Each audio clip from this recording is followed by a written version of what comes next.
From the Times and the Sunday Times, this is The Story. I'm Manveen Rana.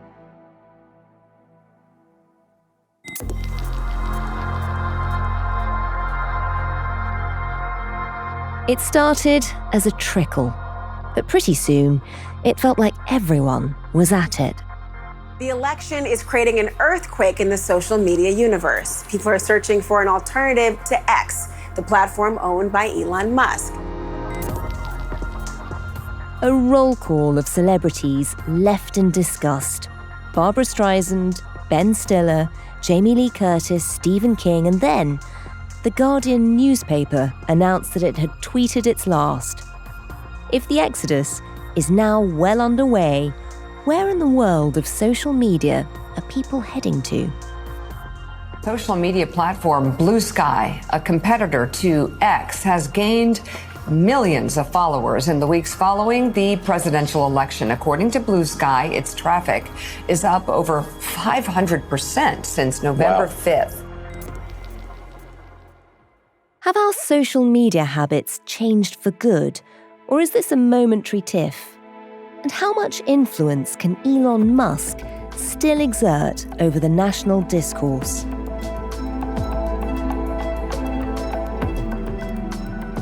The story today, the X Exodus.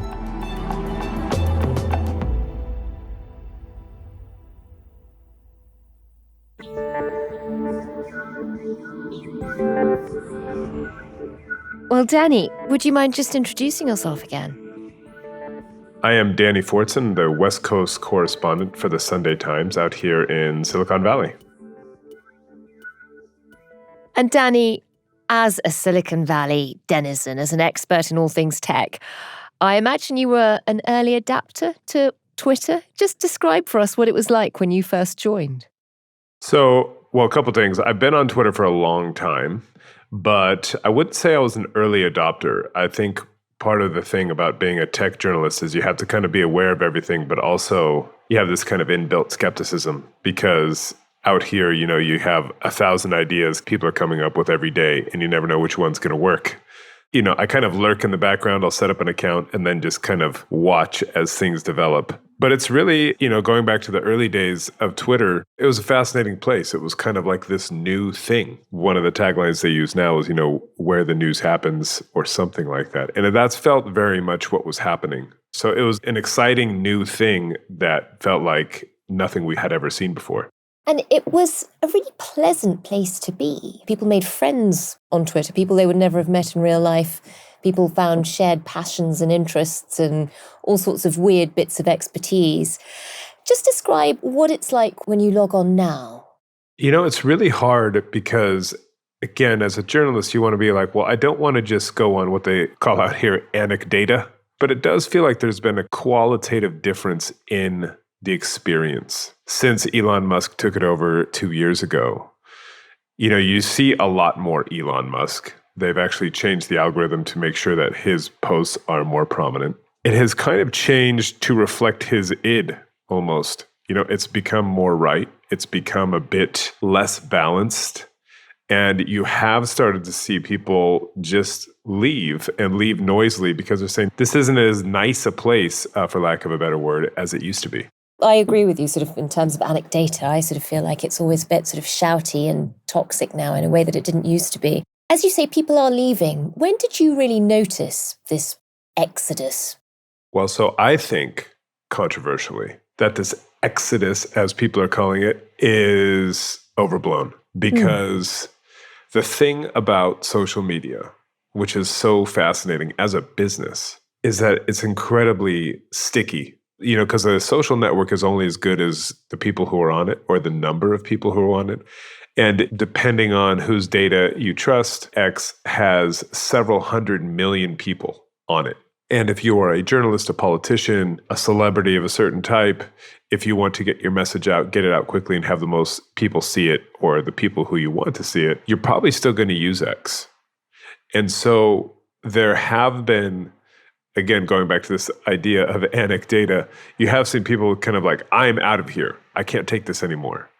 But it's almost like a house that has been built. You can't just knock down the house. It's just going to be there. It might kind of look different. They might have redecorated it, but you're not going to move it. So you do notice some prominent people leaving, but it's also, most people have not.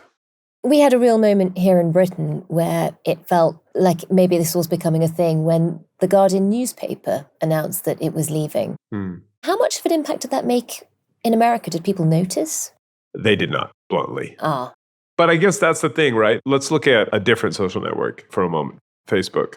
There was a time when Facebook was public enemy number one, where Mark Zuckerberg was testifying in Congress, it felt like, every other month. And they were being blamed, by some quite prominent organizations, including the UN, for fomenting genocide, like all kinds of terrible stuff.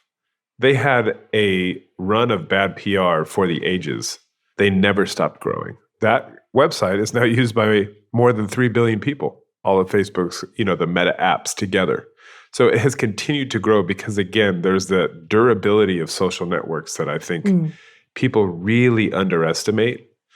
And I think that's the thing. It's really hard when you have a handful of really established places where everybody else is to start a new one from whole cloth.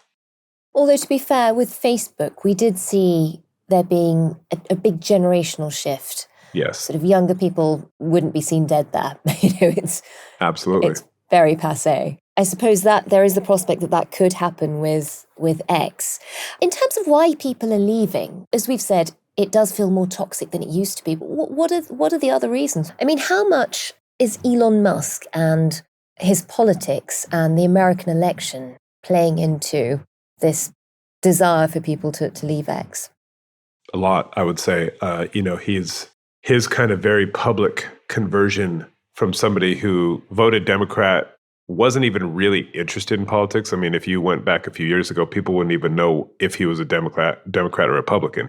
Whereas now, he's struck up this incredible bromance with Donald Trump. He is at his elbow all day, every day. He spent $200 million of his own money to get him elected. And he's spreading, very happily spreading conspiracy theories. There is, I think, some amount of cheating that takes place. It's hard, when you have mail-in ballots and no sort of proof of citizenship, it becomes almost impossible to prove cheating is the issue. A lot of people on the Dem side will say there's no cheating, and I'm like, you've made it impossible to actually prove that there's cheating. But statistically, there's some very strange things that happen that are statistically incredibly unlikely. And I think a lot of people are just, for half of the country, roughly, who do not like Donald Trump and who are scared about what his new regime will mean.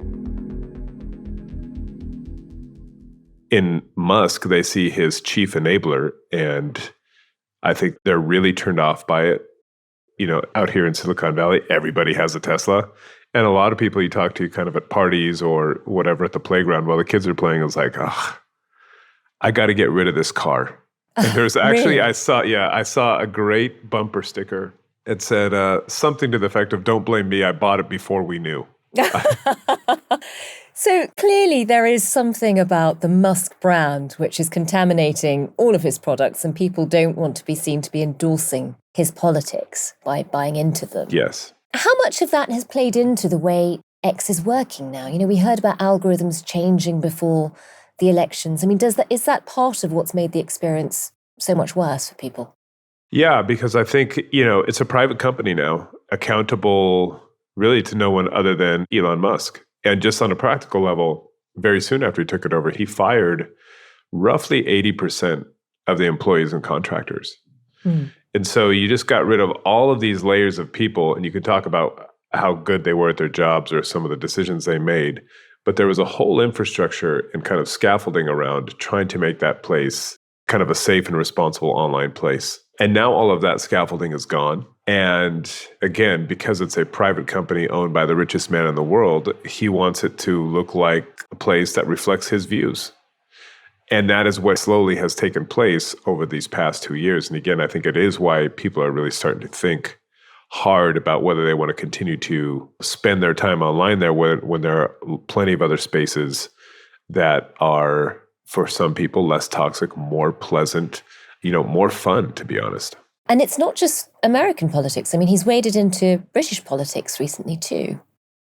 Now we're seeing that Elon Musk's trolling knows no bounds and no borders. I want to show you on Sunday his tweet. He wrote, "The people of Britain have had enough of a tyrannical police state." And you can see there he was tweeting along with a survey, a petition. And this is a petition calling for a rerun of the elections that brought Keir Starmer to power in an overwhelming majority just as recently as last July.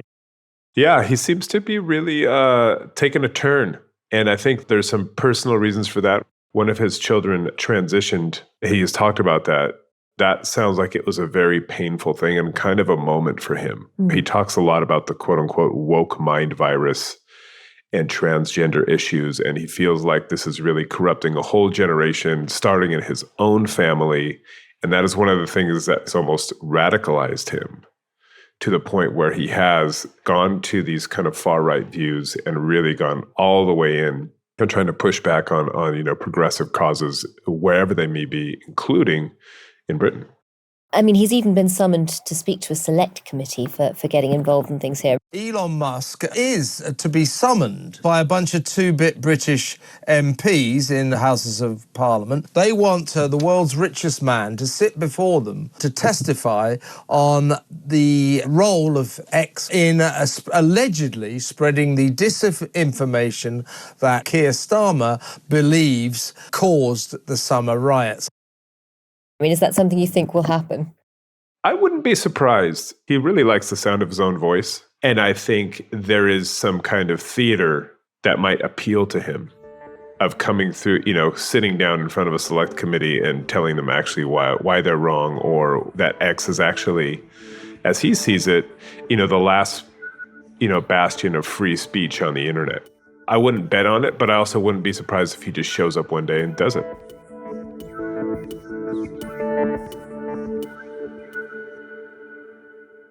And Danny, in terms of the way Musk has shaped X and how that seems to be turning some people off, one of the other things he's done recently is to change the terms of service.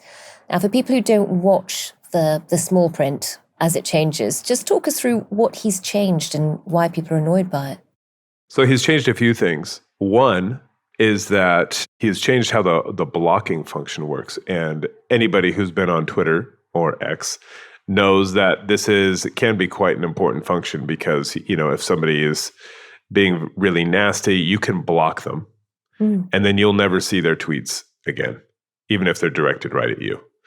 And he has changed that so that you will still see their posts, but you can't engage with them, which kind of seems like it defeats the purpose. It's taking away a bit of control over your own experience. And there's a concept in social media, or media generally, called the bully's veto. And the bully's veto is, in a world where there are no holds barred, where you can say whatever you want, at a certain point, a lot of people will just stop talking, will just retreat, because it leads to like a flourishing of bullies, of people who are going out saying really harsh things, being mean, whatever it may be. And there's a silencing effect that happens if there are no ways to stop them or control people who are abusing a platform. And I think that is one of the things people worry about with X, is that, it's the rise of this, what you would call the bully's veto, of just allowing more people to say more nasty stuff and have less ways to control it or counteract it. I mean, there are lots of reasons there why people might not enjoy being on the platform anymore. As you say, people aren't necessarily leaving for good. It is difficult if you're a journalist, if you need to be able to be in touch with lots of people. Is there something else happening with the way it works, though? Because, funnily enough, I keep hearing from journalists they have a better experience elsewhere, even if they have fewer followers. In the past, they could connect to articles, they could link to articles. They can't do that so much anymore. But they don't get the same engagement that they used to. It feels like all the algorithms are stacked against you unless you're saying something outrageous. And that may very well be the case. I mean, that's the other tricky thing, is that when Musk bought the platform is, there was, for a long time, for years, a really thriving kind of mini industry in studying Twitter, because it's such a living lab of what is happening online. And so there's a whole kind of host a whole community of online researchers who had deals with Twitter where they could access data in real time and kind of analyze what was happening, what was trending, why, how information was moving, et cetera. And Musk essentially cut that off. Or from memory, this is a couple of years ago, but I believe what he did was he made it so expensive to access that data that effectively that research has ended. And so it's really hard to understand what's actually happening under the hood, again, because it's also a private company now. Yeah. But again, which gets back to this idea of anecdata, you and I can talk about this experience feels different. It looks different. But it's really hard to kind of nail down, okay, what exactly has changed and how has it changed? But that's the virtue of, if you're the richest man in the world and you can spend $44 billion on your favorite app, then you can run it as you see fit. We know that people are talking about an exodus. They're talking about leaving. I've seen lots of people saying they've left and still clearly lurking somewhere on X and being around because there's something slightly addictive about it. Yeah. Can we know what the numbers are? Is it possible for us to see whether people are really leaving? Not really. It goes back to the kind of opacity with which it is run now. I mean, I think it is very safe to assume that there are still hundreds of millions of people on X. I think Musk said recently it has 600 million users. We don't know if that's true or not. But again, put that in the context, the Meta family of apps, they have over 3 billion. TikTok has well over 1 billion. So that gives you a sense of the scale when you talk about some of these new services as they try to kind of scratch out a toehold. It's very, very hard.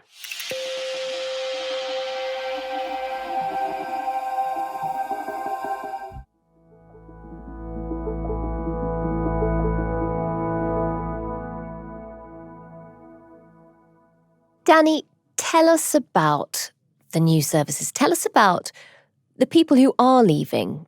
Where are they going? The place that is getting the most kind of attention at the moment is Blue Sky. And Blue Sky, if you go on there, it looks a lot like Twitter or X. Shouldn't be surprising because if you go back to 2019, this was actually started within X than Twitter. And it's the idea of Jack Dorsey, who's one of the co-founders of Twitter. And his whole idea was like, well, maybe we can remake social media in a decentralized fashion. Jack Dorsey is a billionaire. He's a really big backer of Bitcoin and all things cryptocurrencies. And if you go back to that time, there's a lot of excitement around this idea of the internet has changed. We have 4 or 5 gatekeepers that control our whole experience. What if we could create something that is for the people, by the people? Nobody controls the central algorithm. You have control over your account. All these kind of very highfalutin ideas. And so it began as this research project with that in mind back in 2019. And then it became a company in 2021. And it started out as an invite-only website, a kind of an experiment. And it has slowly grown. It was slowly growing. It had a few million people. And then you get to September, it had 9 million people. And then, of course, you have November, the election, Musk's sudden massive role in the run-up to the election, and now Trump's administration. A lot of people are very worried about that, are turned off by that. And they said, well, look, there's this alternative. It looks and feels like Twitter. Theoretically, I'll have more control. It seems like a nicer place. Let's give this a go. So they went from 9 million users to now they have over 20 million in the space of a few weeks. And that's where Blue Sky is today. Which is phenomenal. I mean, I opened it earlier in the office and it just has this ticker at the moment that's constantly changing, showing more people joining up. It's more than 22 million. And it says there's sort of 3 people joining every second. So it's rising, huge numbers. Yeah. But again, it's 22 million people, and I think that gets to the core challenge. 22 million people is not 400 million, right? And so if you post something, there's just less folks around to see what you're saying and to react to it. And of course, those dopamine hits, those little dopamine hits are the kind of the core of the social media experience. And I'll give you an example. Threads, which was launched by Instagram, again, a couple of years ago. And Instagram has, I can't remember the latest numbers, about 1.5 billion users. And if you wanted a Threads account, it was linked to your Instagram account. So you could instantly set something up, kind of one click. It could not be easier. And you're drawing from this pool of 1.5 billion people. 2 years on, they're at about 275 million users. That's quite impressive, but it's still like, how many conversations have you had about Threads until maybe these last 2 weeks, right? It doesn't quite have that it hasn't carved out that place in the kind of the conversation in a way that these other places have. And again, that is the biggest, baddest social media company on the planet, putting tons of resources into this. Whereas Blue Sky is 20 people. And they're just trying to keep the lights on, keep the site functioning as more and more people sign up. So I think it's a fascinating kind of experiment we're seeing unfold in real time. Danny, what is it actually like when you're there? I mean, have you joined? Are you on? I am on. As I said, I'm kind of a social media lurker. I joined so I can be on there and kind of watch what happens and see who else is there and see what they're saying and kind of get the look and feel of the place. And again, it does feel like nice, easy breezy, a light place. I mean, the thing that I think is also worth keeping in mind, though, that, we are talking about it because we are journalists, and a lot of journalists and politicians and famous people are saying, I'm leaving X, I'm going to Blue Sky. But a lot of people on X are saying, have really bought into this idea that Silicon Valley is arrayed against anyone who is not progressive or of the left. This has been the kind of one of the big arguments of Elon Musk and others. And in X, they finally, quote unquote, have a place that is not going to censor them, that is not going to kind of muffle unpopular ideas or voices. And so for a lot of people, X is home, and a home that they have been looking for years.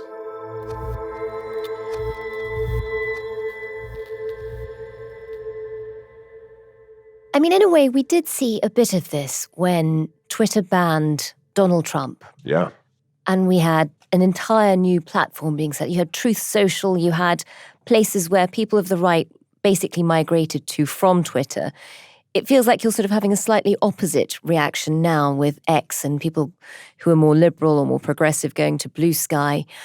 Is there a danger that we end up in bubbles which are so firmly planted, so firmly siloed? We could end up in a place where we just never see an opinion that challenges us, an opinion that we might disagree with. I think that is absolutely a danger. Because again, I think if you look at Blue Sky, it is mostly people on the left and progressives who are there right now. And maybe that's okay, right? But I do think it's been a long time since we talked about echo chambers in the world of social media. And I feel like that is emerging again. If you start to have, okay, if you're on the right, you go here. If you're on the left, you go there. And you get these echo chambers where you can make fun of the other side, where you don't listen to any opposing views or give them really any credence. I think that's a dangerous place to get. I'm using a lot of analogies today. I apologize, but I think of the internet a little bit like a waterbed. You push on one side, and then something emerges on the other side, right? So you have Elon Musk. He takes over X, and he transforms it into a place that is very welcoming of the right. He would say it's just free speech, free for all, but that has turned, again, I think according to most people's experience, into a place that is a bit more aggressive, more far to the right. And all of a sudden you have Blue Sky popping up on the other side of people looking for some place new, right? It's really about people looking for new homes in reaction to the changes in the places that they have come to, be familiar with.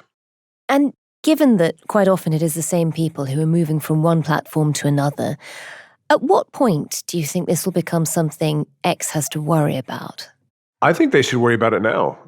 I mean, as a business, it's a complete disaster. And Elon Musk has talked publicly about this, but since he took it over, the value of the company has gone down by something like 75 to 80%. Its revenues have halved, 50% down.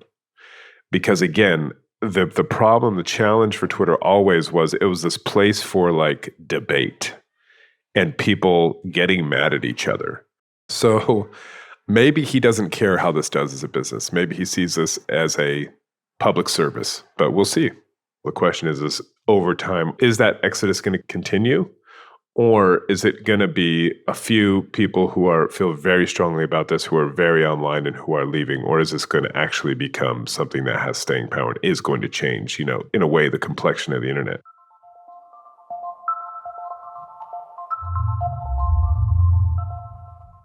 And for the public, for the consumers, I mean, how much is this a cultural moment? Is this just something where people will complain for a while, join somewhere else, and nothing will change ultimately? They'll go back to X eventually. Or is this the moment where we actually start to decide we want to choose what our platforms look like? We want to choose what our online life looks like in the way that we would curate our friends in real life.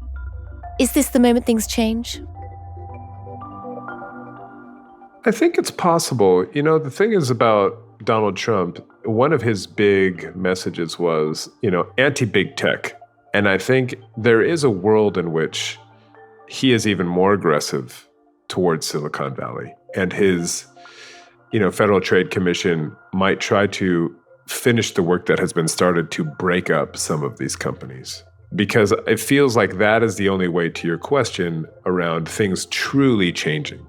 That if you could kind of loosen the grip a little bit of the 3 or 4 companies that control everybody's online experience and hoover up all the money that comes from that, that could lead to a real change. But I think short of that, I struggle to see this just as solely as a cultural movement turning into something that's really going to change the complexion of, what your and I's experience looks like on a day-to-day on the internet. I just feel like that's a really hard thing to do because, again, inertia is a very powerful force. And, that inertia is with Meta, it's with X, it's with TikTok, it's with Instagram, it's with YouTube.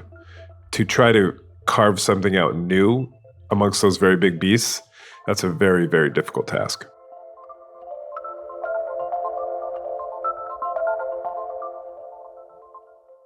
And Danny, for you personally, what would shift the inertia? You've joined up with Blue Sky already. At what point would you make that your home and abandon X? What would it take? More people. Because, for me, X, for example, is a really useful tool for understanding what is happening in real time and who is saying what. If you have more people saying interesting things on Blue Sky, then there's more reason to be there.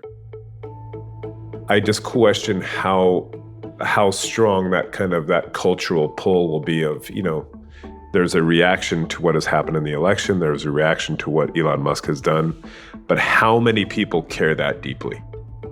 I think that is the question. And if you're depending on that as the principal driver, I think you're probably going to be disappointed.